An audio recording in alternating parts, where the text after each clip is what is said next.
Now, here's a question for you. Can you actually blend essential oils together, or is that breaking some kind of, unwritten law? Well, perfumers have actually been blending essential oils for centuries. Yeah, of course. So when we talk about blending, we're actually talking in most cases about making synergy. So there's a difference between a synergy and a blend. A synergy is when you just mix essential oils together, and a blend is when you mix essential oils with a carrier oil.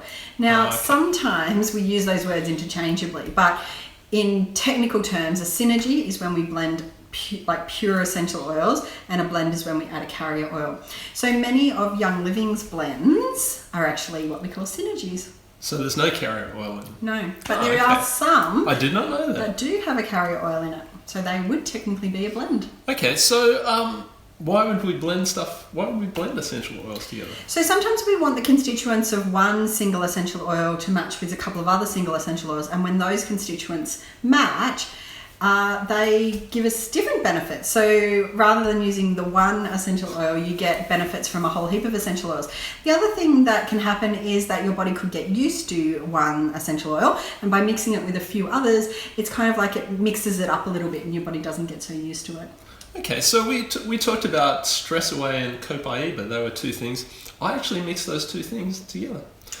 So you can do that. Look, there's no hard and fast rules about blending. Yeah. I know people who blend blends all the time, but as a general rule, I don't. Yeah. I believe that Gary Young, who was a master blender, he had the most amazing nose, and he blended a lot on intuition as well as on the chemistry of essential oils, because there are a couple of different ways that we can blend. We can blend based on intuition, so just mixing things together, or using like a pendulum or some kind of way of working out what you're going to include. The other thing that you can do is to blend on the constituents. So a certain amount of phenols, a certain amount of sesquiterpenes, a certain amount of monoterpenes, and then you've got your aldehydes and all that kind of stuff. And I think that Gary knew what he was doing, and the blends were created in such a way that they had a particular purpose. And if you start adding other things to that, then that changes the frequency and the chemical constituents of that blend, and it may not work in the same way. And you may actually get quite a different consequence by doing that. Okay.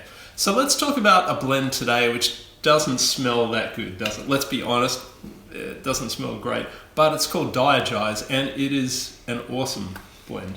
Yes, so it contains a lot of not so nice smelling essential oils because we want it for the health benefits, not necessarily for the smell. So it's got tarragon, ginger, peppermint, lemongrass, juniper, fennel, patchouli, and anise. So it's really good if you're traveling, especially to countries like India, Bali, if you've eaten some spicy food, or if you're taking your kids on a road trip and they don't go so well in the car.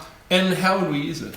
On your tummy. It's particularly good. It makes happy tummies. Rub it on. Yeah, so add it to a carrier oil or a roller bottle and rub it on. Okay, thank you for that.